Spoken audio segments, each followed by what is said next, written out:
Heavenly Father, thank you for this moment, our covenant praying time. It's 9 o'clock, our promise time with you, Lord God. Thank you for your presence, Lord God, in our lives. Thank you, Lord, for the Holy Spirit. Thank you, Lord, for your faithfulness, Lord God. Thank you, Lord, for everything. Thank you, Lord, for today's love that you imparted unto us, Lord God. Maraming salamat, aming Diyos na Ama.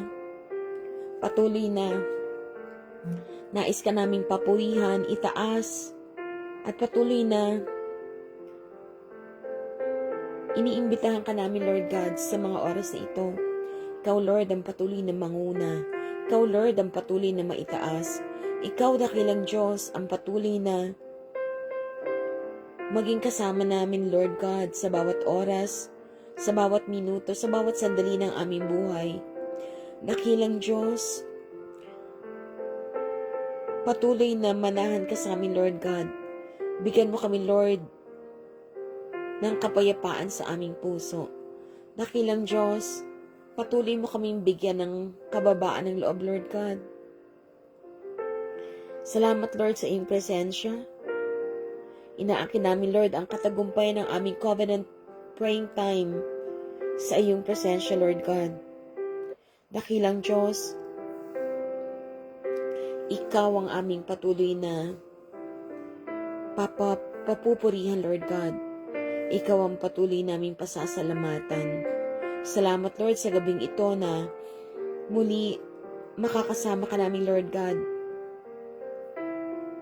Dear beloved friends, tonight is August 31st, Sunday, the final day of this month. What a gift is to pause together in prayer before stepping into tomorrow.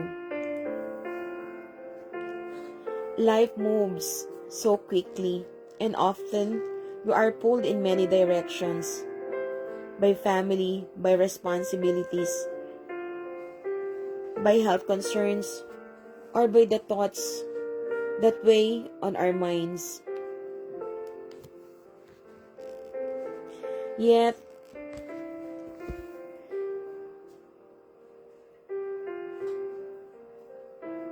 here we are, setting aside this sacred moment to draw near to God.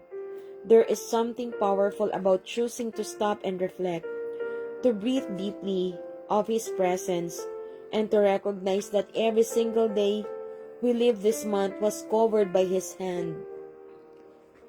Think of all the hours we have just walked.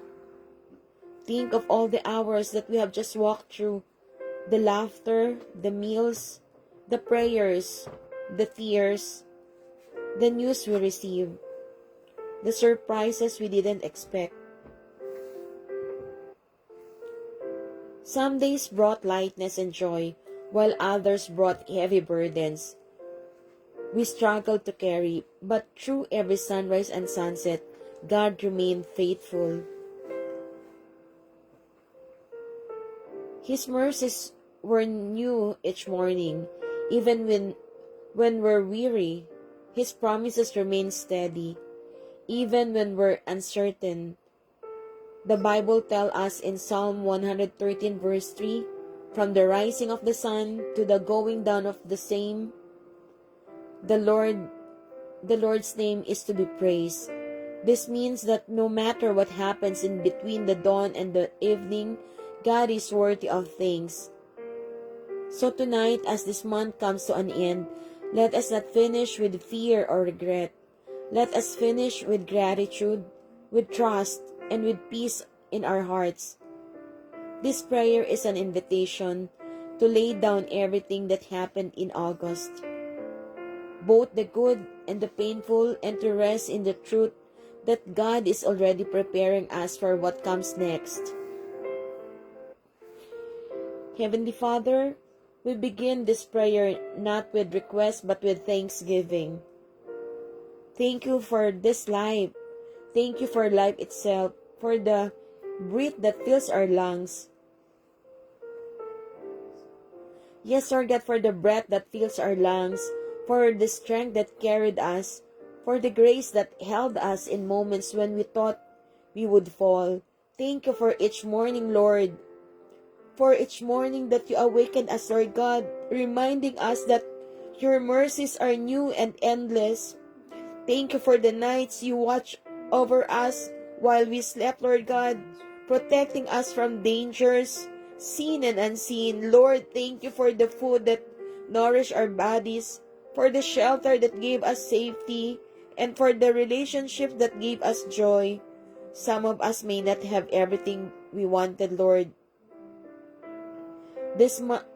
Some of us may not have everything we wanted this month, but we can truly say we had everything we needed to get through, and that alone is a miracle of your provision. Thank you for the blessings we recognize and also for the hidden blessings we overlook, the ordinary moments where you were quietly at work. Even in our struggles, Lord, we give thanks because the hard days taught us to lean on you more deeply, Lord God. The tears reminded us that you are the God who bottles every cry. The waiting reminded us that your timing is wiser than our impatience, Lord God.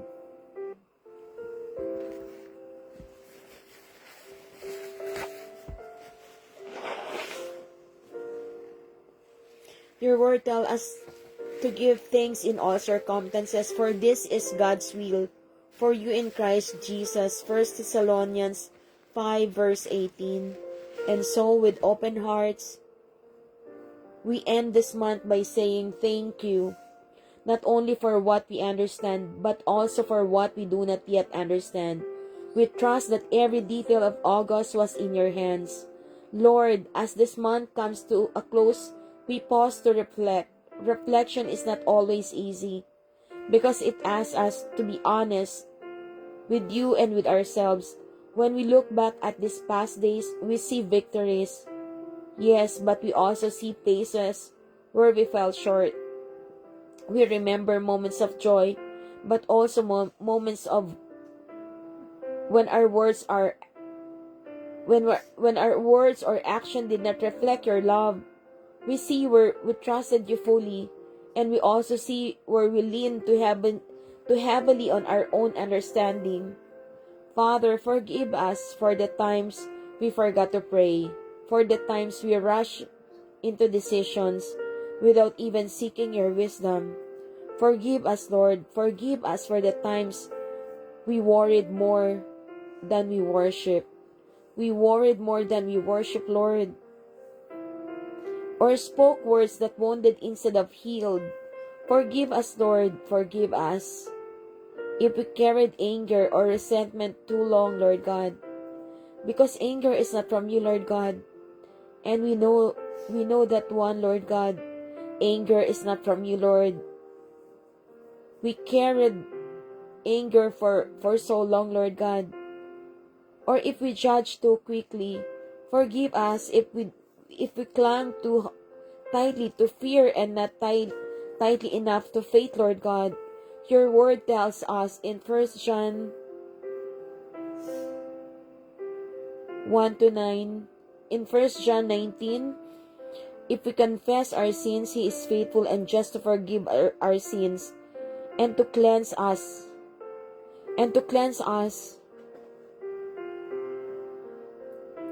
from all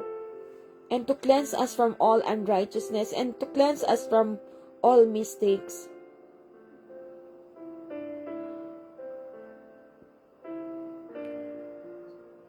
To cleanse us from all unrighteousness, to cleanse us from all unholiness. What a beautiful promise, Lord. We do not end this month carrying the weight of guilt. Instead, we release every mistake, Lord. We release every unholiness. We release every unfaithfulness. We release every anger. We release every mistake, Lord God. We release everything, Lord God, every negativity, Lord, into your merciful hands, Lord. We choose to close August not with regret, Lord, but with renewal. Not with shame, but with grace, Lord God. Salamat, Panginoong Diyos, even sa aming kahinaan, patuloy kang, you remain faithful and loving. You remain faithful and loving, Father, Lord. Our hearts are often restless, especially, Lord, whenever we encounter problems, whenever we are facing a lot of difficulties. Because we never lean in your understanding, Lord God, in your knowledge and wisdom.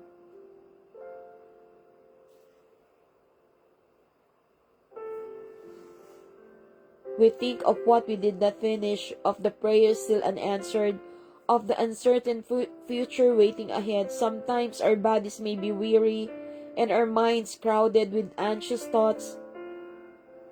But Lord, tonight we choose peace, Lord God, not the peace the world gives, but the peace coming from you, Lord God, the peace that only you provide. Your word says in Isaiah 26 verse 3, you will keep in perfect peace those whose minds are steadfast because they trust in you. Lord, we long for the perfect peace, Lord God, a peace that goes beyond circumstances, a peace that is not shaken by bad news or troubled by storms, a peace that steadies us when we cannot steady ourselves, Lord God. Dakilang Diyos, kailangan namin, Lord, ang kapayapaan coming from you, Lord, kapayapaan na sa'yo lang galing, Lord God. We will never lean on our own understanding, Lord God. Peace is not the absence of problems, but the presence of Christ in the midst of them. Lord Jesus, we remember how you stood in the boat with your disciples and with one command, you calmed the storm. Tonight, Lord God, we invite you into our storms, Lord, into the storms of worry, of sickness, of uncertainty, Lord God, of our troubled heart, Lord God. Speak over us, Lord. Peace, be still. We trust you, Lord, to guard our inner world, Lord God, like a fortress, Lord, shielding us from fear and doubt. May we end this month, Lord, not restless, but strengthened by your faith, by your love, by your words. Lord, as we close the door on this month, we look to the next with hope, Lord God.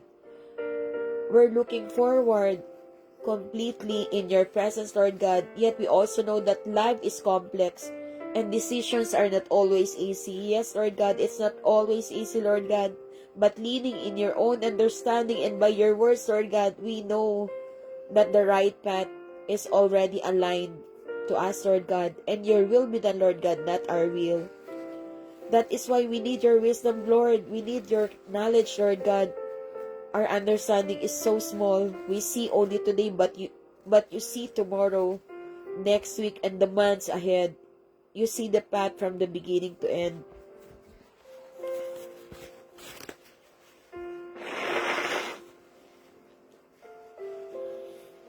Your word says in James 1 verse 5, if any of you lacks wisdom, let him ask of God, who gives you generously to all without reproach, and it will be given him.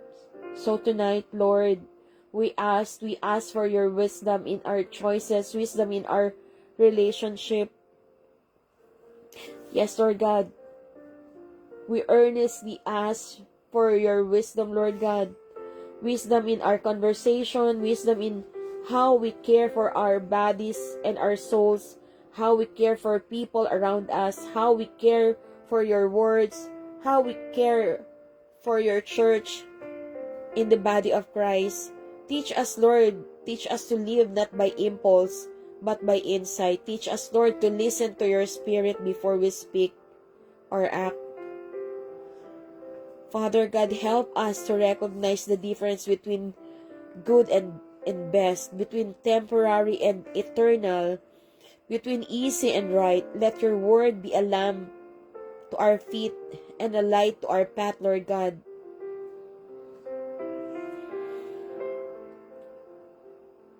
And as we enter a new month, Lord, may wisdom be our guardrail, keeping us steady, keeping us safe, keeping us walking in step with your will, Lord God, and not our will, because you are in control. You are the Father that we believe that will guide us and protect us. Father God, may many of us come to close of this month carrying burdens, still carrying burdens of the body, the mind, or the heart. Some are facing physical sickness, feeling the weariness of pain or weakness. Others are carrying emotional wounds, memories that hurt, disappointments that linger, grief that feels also heavy. Still others carry spiritual weariness, feeling distant from you, Lord God, unsure of how to pray, struggling to find hope. But we know, Lord God, that you are the healer. Your Son, Jesus, touched the sick, and they were restored. He spoke, and the blind saw. The lame walked. The lepers were cleansed, and the brokenhearted were comforted. Lord God, we lift everything unto you, Lord God. We're praying for this moment, Lord God, that there will no more division, Lord God. We're asking for your power, Lord God, for the Holy Spirit, Lord God, to manifest, Lord God, in every spiritual, Lord, in every spiritual soul, Lord God, in every soul, Lord God, that are being lost, Lord God. The same power that raised Christ from the dead is at work in us tonight. So tonight, Lord, we leave every wound to you, seen and unseen. Your word promises, Lord, in Isaiah 53 verse 5, by his wounds we are healed. Amen, Lord God. We are healed, Lord God, not only in physical bruises, Lord God, but also in our spiritual walk, Lord God. We will be healed, and we are healed. So we pray for healing now, Lord God. Heal our bodies, heal our spiritual walk, Lord God. Heal bodies rocked with illness, heal mind weighed down by anxiety or depression, heal hearts scared by loss or betrayal, heal spirits that feel dry and far from you, Lord God. Lord God, renew us completely from the crown of our heads to the soles of our feet, Lord God. From the deepest thoughts to the quiet place of the soul, Lord God. Let this month close not with heaviness, but with renewal, Lord God. Let us rise tomorrow, Lord, with a total renewal, Lord God. Let this month close not with heaviness, but with renewal. Let us rise tomorrow with new strength, new hope, and new faith. Heavenly Father, as we close this month, we remember that you have been our provider from the very beginning. Every meal on the table, every bill that was paid, every small or great need that was met, it was because of your goodness, because of your kindness, because of your faithfulness, Lord God, because of every beautiful blessings coming from you, Lord God. But sometimes we forgot these blessings coming from you, Lord God. We forgot these provisions, Lord God.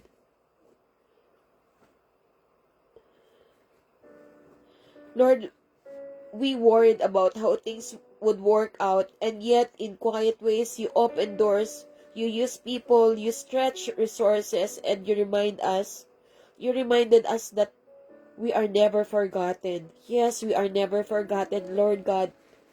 We are never alone. We are your children. We are the chosen one. We are your children, Lord God. Your word in Matthew 6 verse 26 says, look at the birds of the air. They do not sow or reap or store away in barns, and yet your heavenly Father feeds them. Are you not much more valuable than they? Lord, if you care for the sparrows and the lilies, how much more will you care for us? We confess that at times we have allowed fear of luck to steal our peace. But tonight, Lord, as we step into a new month, we choose to trust your storehouse, Lord God. Your hand is never short. Your goodness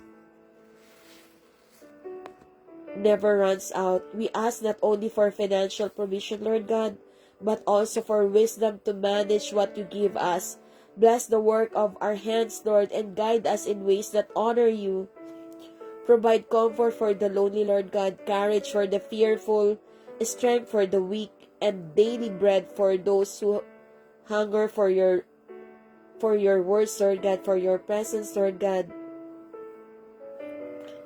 Lord God, surprise us with your generosity and help us, Lord, to reflect that generosity by sharing with others.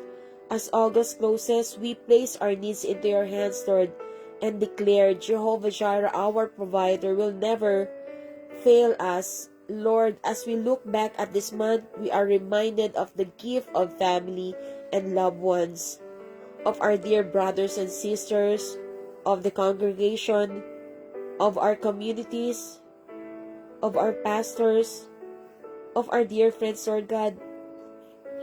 Some of us are surrounded by children, grandchildren, neighbors, and friends who bring joy and companionship. Others feel the ache of distance, whether by miles, by brokenness, or by love.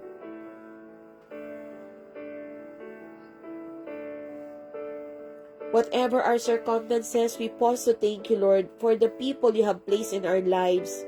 Yes, Lord God, we want to thank you for these people, Lord, that make this life a worthy place, a worthy place to live for, a worthy life to live for, Lord God. Give us good people, Lord God, in our lives. Father, we bring our families before you. We bring our dear friends before you, Lord God. We bring our pastors before you, Lord God. We bring our brothers and sisters before you, Lord God. We bring our relatives before you, Lord God. We bring our pets before you, Lord God. We bring our nation, every nations to you, Lord God. We pray for protection over our bodies, peace over our minds, and faith in our hearts. Guard our homes, Lord, from division, bitterness, lack of love, or misunderstanding. Where there are broken relationships, Lord, help us to be strengthened by your love, Lord God. No more division, Lord. Lord, bring healing and forgiveness, especially in your body, in the body of Christ, Lord God. Where there is silence, open lines of communication. Lord, help us to humble ourselves, Lord God. Where there is weariness, where there is weakness, bring refreshment, Lord. Lord, unite us in your love. Help us to end this month not only with gratitude for our families, our loved ones, those people who are close in our hearts, but with renewed commitment to love them well.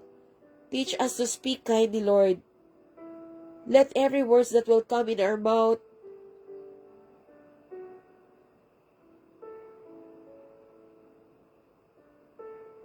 be acceptable unto you, Lord God. Let every word that will come out our mouth, Lord God, give life, Lord God. Let us have the heart to forgive quickly, Lord, and to pray continually, Lord, for those we love, for those who need prayers, Lord God, for those who are lost, Lord God. Continue, Lord, to use us to be a vessel of every beautiful things, Lord God. As your word declares in Joshua 24 verse 15, As for me and my house, we will serve the Lord. May our household be places of faith, peace, and joy, not just today, not just tonight, not just at this moment, not just by tomorrow, but in the days to come. Father, as human beings, we often cling tightly to control. We plan, we schedule, we try to manage every detail, Lord God. And yet, we are reminded again and again that so much is outside of our hands. It's only upon your hands, Lord God. Because you are in control, Lord God. Tonight, as we close this month, we surrender our grip. We release control of what we cannot change, Lord. We lay down the burdens that belong only to you, Lord God. Your word in Proverbs 3 verse 5 through 6 teaches us, trust in the Lord with all your heart and lean not on your own understanding. In all your ways, submit to Him, and He will make your path straight. Lord God, we want to live this truth. We want to live by this scripture. Help us to lean not on our own understanding, Lord, but on your wisdom. Help us to rest in the knowledge that you see the whole picture, Lord, even when we only see a small piece. Yes, dakilang Diyos, salamat, Lord, sa iyong mga salita. We release our fears about tomorrow, Lord God. We release our worries about health, about finances, about relationships, about the unknown, about our future, about our plans. We let go of pride that says we must carry everything ourselves. Instead, we place all of it in your hands, Lord God. You are our God, and you know what is best for us. We will not lean on our own understanding. Lord, teach us the freedom that comes with surrender. May we step into the new month lighter, freer, and filled with faith, knowing that you are in control and that your plans are always greater than ours. Lord, before we bring this prayer to its close, we stop to praise you, Lord, not just for what you do, but for who you are, Lord God. You are faithful when people are unfaithful. You are constant in a world that changes every moment. You are light when darkness surrounds us. You are our shepherd who guides us, our refuge who protects us, and our rock who cannot be shaken. So often, Lord, we come to you with list of needs. Tonight, Lord, we come with a list of praises. We praise you for your holiness, Lord God. We praise for your mercy that lifts us when we fall. We praise you for your love that is wider, deeper, and stronger than anything we can imagine, Lord God. For your unconditional love, Lord God. For your faithfulness that never ends, Lord God. We praise you for being the same yesterday, today, and tomorrow, and forever. And for being still, Lord. Father, if you never did another thing for us, we would still have enough reason to worship you forever because of the gift of salvation through Jesus Christ. We praise you, Lord God. We glorify you, Lord God. We praise you that in Him we are forgiven, redeemed, and promised eternal life. We need an eternal life with you, Lord God. Let our hearts end this month, Lord, not only filled with requests, but overflowing with adoration, Lord. May our lips speak of your greatness, and may our lives reflect your glory. Heavenly Father, as the final hours of this month fade away, we gather every thought, every memory, and every emotion, and place them at your feet, Lord God. Thank you for walking with us through August, Lord. The good days and the hard days, the laughter and the tears, the pain, the burden, the answered prayers, and the waiting ones, Lord God. Thank you for your hand that never left us, Lord, even when we stumbled. We close this month not with fear of what lies ahead, but with faith in your promises. Your word in Romans 8 verse 28 reminds us, and we know that in all things God works for the good of those who love Him, who have been called according to His purpose. So tonight we rest in the truth, Lord God. Whatever we do not understand, we trust you. We trust you are working for our good, Lord God. Father, bless the month ahead. May it be filled with opportunities to grow closer to you. May it be marked by peace, provision, healing, and joy. Protect us from harm, guide us in wisdom, and surround us with your favor like a shield. Let us walk into September with hearts lifted high, knowing that we are never alone. We are never forgotten, and we will never be forgotten. In the mighty name of Jesus, we pray, amen and amen. My dear family and friends, thank you for praying with me tonight. You have chosen well to end this month, not with worry or regret, but with gratitude and grace. Carry this prayer in your hearts. Carry well this prayer in your hearts. As we rise tomorrow, when doubt whispers, remember that God is so faithful. When fear tries to creep in, remember that God is near. God is within us. When weariness comes, remember God is our strength. A new month is ahead, but the same faithful God goes with us. He was with us in every hour of August, and He will be with us in every hour of September and for the rest of our lives. Trust Him, lean on Him, walk with Him. As we step into tomorrow, may the Lord bless us and keep us. May His face shine upon us and be gracious to us.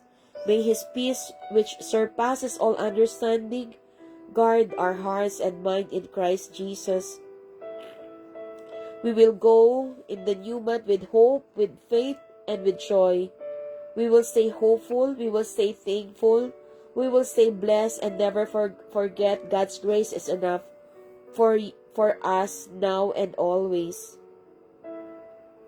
Yes, Heavenly Father, thank you for our dear pastor for his 79th birthday. Salamat, Panginoon, sa aming mahal na pastor. We celebrate not only the gift of his life, Lord, but also the countless ways God has used him, Lord God, to shepherd us, to shepherd his people. Yes, Lord God, salamat, Panginoon, sa katagumpayan ng araw na ito. Salamat, Panginoon, at patuloy ka na nagbibigay sa amin ng lakas, Lord God. Heavenly Father, we praise you, Lord, for the precious life of our dear Pastor Ann Kiyong.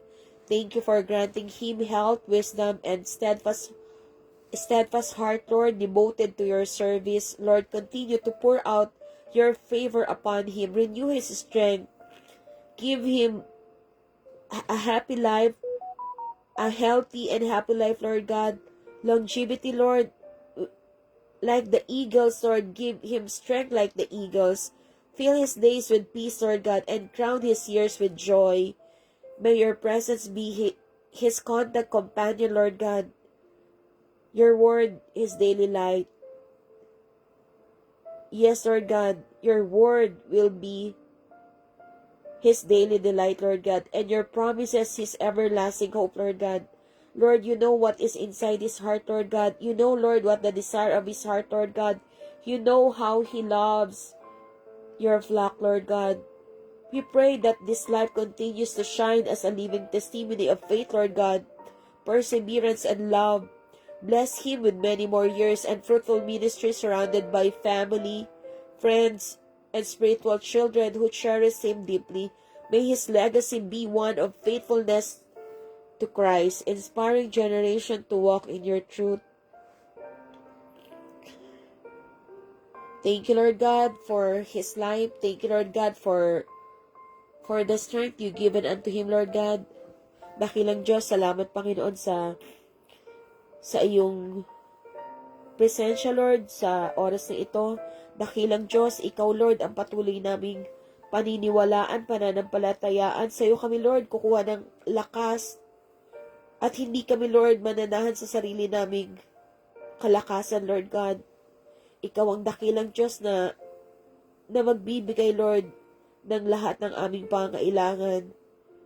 Lord, matatapos ang buwan na ito, Lord God. Today is August 31. And we believe, Lord God, that you will open a beautiful door for tomorrow, September 1. And we will lean on your will, Lord God, and not our will, Lord God. Salamat, Panginoon, sa katagumpayan ng araw na ito. Salamat, Lord God, sa lahat-lahat ng iyong pangangalaga, Lord, sa aming buhay. Heavenly Father, we come before you at the close of this covenant time with grateful hearts.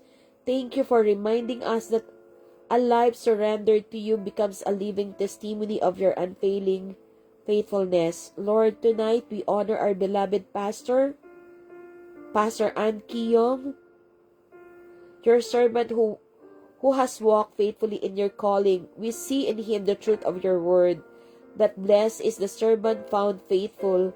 May his life continue to shine as a witness of your grace, inspiring us to walk humbly, serve faithfully, and love deeply. Father, seal this covenant moment in our hearts. Help us to live each day as your children, carrying the same spirit of faith, perseverance, and obedience. May our homes, our church, our congregation, and our lives reflect your glory, Lord God. As we part this gathering, we do not part from your presence, Lord. Go with us, guide us, and keep us in your perfect peace, Lord God. Let the love of Christ dwell richly in us. The power of the Spirit strengthen us, and the hand of the Father protect us always. We declare, yours is the kingdom, the power, and the glory forever and ever. In Jesus' mighty name, amen and amen, Lord God. Thank you, Lord God, for tonight's covenant time. We are so thankful and grateful, Lord God.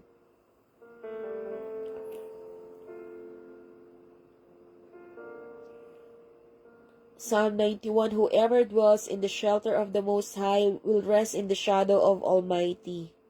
I will say of the Lord, He is my refuge and my fortress, my God in whom I trust. Surely He will save you from the fowler's snare and from the deadly pestilence. He will cover you with His feathers, and under His wings you will find refuge. His faithfulness will be your shield and rampart. You will not fear the terror of night, nor the arrow that flies by day, nor the pestilence that stalks in the darkness, nor the plague that destroys at midday. 1,000 may fall at your side, 10,000 at your right hand, but it will not come near you. You will only observe with your eyes and see the punishment of the wicked. If you say, the Lord is my refuge, and you make the Most High in your dwelling, no harm will overtake you, no disaster will come near your tent. For He will command His angels concerning you to guard you in all your ways. They will lift you up in their hands, so that you will not strike your foot against a stone. You will tread on the lion and the cobra. You will trample the great lion and the serpent. Because He loves me, says the Lord, I will rescue him. I will protect him, for he acknowledges my name. He will call on me, and I will answer him. I will be with him in trouble. I will deliver him and honor him. With long life, I will satisfy him and show him my salvation.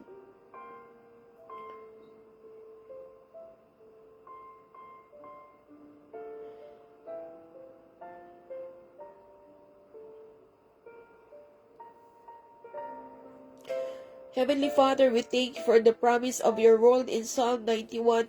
Tonight we declare these truths over our beloved Pastor Ann Kiyong and over our Global Vision Church family. Lord, may we always dwell in the shelter of the Most High and rest in the shadow of the Almighty. Be our refuge and our fortress, our God in whom we trust. Rescue us from every snare and protect us from sickness and harm. Cover us, Lord, with your feathers, and let us find safety under your wings, Lord God. Let your faithfulness be our shield. Father, remove all fear from our hearts, the fear of the night, the arrow of the day, the pestilence in the darkness, and the plague at noon, Lord God. Even if 1,000 fall around us, your word promises it will not come near us, for we are yours, Lord God. Command your angels to guard Pastor. Command your angels to guard Pastor Ann, Lord, and his family, and each one of us in all our ways. Lift us up so we'll not stumble, Lord, and give us strength to overcome every trial, every enemy, and every storm. Because we love you, Lord God, we know you will rescue us, Lord. Because we call on your name, you will answer us. You will be with us in trouble. Deliver us and honor us, Lord. Satisfy our beloved pastor and our church family with long life, with peace, with health, with strength, and with the joy of your salvation, Lord God.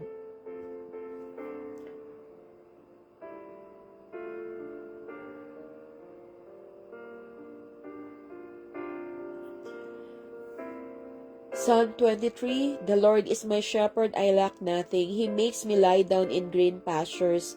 He leads me beside quiet waters. He refreshes my soul. He guides me along the right paths for His name's sake. Even though I walk through the darkest valley, I will fear no evil, for you are with me. Your rod and your staff, they comfort me. You prepare a table before me in the presence of my enemies. You anoint my head with oil. My cup overflows. Surely your goodness and love will follow me all the days of my life, and I will dwell in the house of the Lord forever and ever. Amen. Thank you, Lord, for the Psalm 23, this scripture. Heavenly Father, we thank you that you are good shepherd. Today we pray Psalm 23 over our beloved Pastor Ann Kiyong and over the whole Global Vision Church family, Lord God. Lord, be our shepherd and let us lack nothing, Lord. Lead Pastor Ann and our church into green pastures of peace and beside still waters of rest. Refresh his soul daily and guide all us in paths of righteousness, Lord, for your name's sake. Even we walk through the dark valleys or seasons of hardships and difficulties, we will not be afraid, for you are with us. Let your rod protect us and your staff guide us. Bring comfort to every heart that feels weary. Prepare a table of blessing before our pastor and Lord, and our church family, even in the presence of challenges or opposition. Anoint his head with oil, let his cup overflow with joy, wisdom, happiness, and strength. Surely, Lord, let your goodness and mercy follow Pastor Ann Kiyong and the entire Global Vision Church family all the days of our lives, and may we dwell in your house forever, Lord God. In Jesus' mighty name we pray. Amen and amen. Hallelujah, Lord God. Salamat, Lord, sa katagumpayan, Lord, ng kaarawan ng aming mahal na pastor. Ikaw, Lord, ang patuloy naming bibigyan ng pasasalamat, Lord, sa lahat ng bagay. Our Father who art in heaven, hallowed be your name. Your kingdom come, your will be done on earth as it is in heaven. Give us today our daily bread, and forgive us our debts, as we also have forgiven our debtors, and lead us not into temptation, and deliver us from the evil one.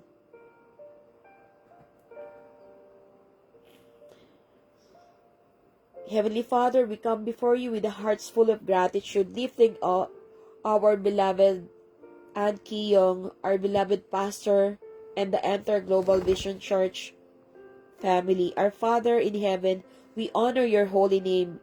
May your kingdom come and your will be done in Pastor's life, in our church, and in the lives of every member, on earth as it is in heaven. Give us today our daily bread. Lord, provide for every need, spiritual, emotional, and physical. May we always rely on your provision and trust in your goodness and kindness. Forgive us our sins, Lord, as we also forgive those who have wronged us. Cleanse our hearts. Wash us, Lord God, from crown to toe. Never renew our minds and help us walk in love and mercy toward others, Lord God. May your image and likeness be seen in us, Lord God. Let Pastor Ann Kiyong, our church leaders, and every member not into temptation, but deliver us from the evil one. Make us holy, Lord God. Make us righteous, Lord. Protect us from the harm. Guide us with your wisdom, knowledge, and surround us with your peace, Lord God. For yours is the kingdom, the power, and the glory forever and ever. Amen. Hallelujah, Lord God. Salamat, Panginoon, sa dakilang oras, Lord God, na iyong kaloob. Salamat, Panginoon, sa katagumpayan ng araw na ito. Ikaw, Lord, ang patuloy naming itataas, mapupurihan, sasambahin, mamahalin, Lord God. Thank you, Lord, for the life of my mom. Thank you, Lord, that I have a prayer partner, Lord God, sa katawan ng aking ina. Lord God, patuloy mo siyang continue to bless her, Lord God, from crown to toe. Continue, Lord, to dwell in her, Lord God. Continue, Lord, to give her peace. Continue, Lord, to heal her, Lord, from head to toe. Continue, Lord, to give the desire of her heart, Lord God. Salamat, Lord God, sa katagumpayan, Lord, ng iyong plano for my mom, Lord God. Dakilang Diyos, I lift up my beloved mom, my dearest mother, to you, Lord. Thank you for the gift of her life, for her love, her sacrifices, and the wisdom she has shared. Lord, surround her with your protection and cover her with your peace. Father, grant her health and strengthen both in body and mind, Lord God. Restore her energy, Lord. Calm her heart and renew her spirit each day, Lord God. Heal any pain or sickness she might be carrying and fill her with comfort, joy, and hope. Lord, bless her days with happiness. Surround her with love, much love, Lord God, and let her always feel your presence. Guide her steps, Lord God. Protect her from harm and give her courage to face every challenge, Lord God, with faith, endurance. May she continue to walk in your light and experience the fullness of your blessings and love, Lord God. Thank you, Lord, for hearing this prayer. May your love, mercy, and grace be upon my mother now and always. In Jesus' name, I pray. Thank you, Lord God. Thank you, Lord God, sa buhay ng aking pamilya, Lord God, ng aking mga kaibigan, ng mga taong close sa aking puso, Lord God. Tinataas ko, Lord, ang lahat, Lord, ng aking kabilisaanan. Lahat, Lord, especially my pets, Lord God, my animals, Lord God. Continue, Lord, to help them, Lord, whenever they feel sad, Lord. Give them comfort, give them happiness, give them peace, Lord God. And we're praying, Lord God, for Ate Helen, Lord God, na magkaroon siya ng katapatan, Lord God, sa pag-aalaga ng aming mga alaga, Lord God. Ipinagkakatiwala namin sa iyo, Lord God, that you will continue bless Ate Helen, Lord God. You will dwell in her, Lord God.